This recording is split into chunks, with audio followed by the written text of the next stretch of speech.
Bizim temsilcilerimizin her biri bura çıkarken bunu göreceği yəqin ki, size sır olarak deyim ki, hazırda İbrahim Məhəmməd Əliyevin baxışlarından da ben bunu başa düşürəm. Necə? Möhtəşəm atmosfer var. Möhtəşəmdir, sadece möhtəşəmdir.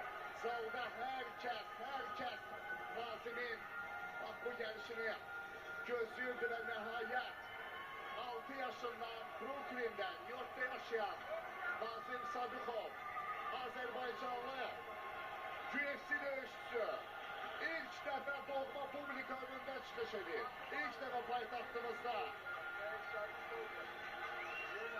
Elbette ki bu məqamda yalnız ve yalnız ona uğurlar dileyim. Çok heyecanlıyım. Her birimiz heyecanlıyım. Çünkü bu məqamda Nazim Sadıkov'un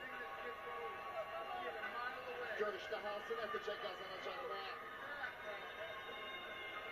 düz arzuluyuruq qələbəsini, ama istənilən halda bu MMA-dir, UFC-nin döyüşüdür, ən möhtədər təşkilatın döyüşüdür və bu publika əlbəttə ki qələbəyə layiqdir.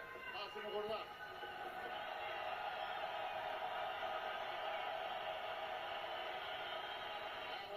Sadece əla, 3 rəngli şanlı bayrağımız.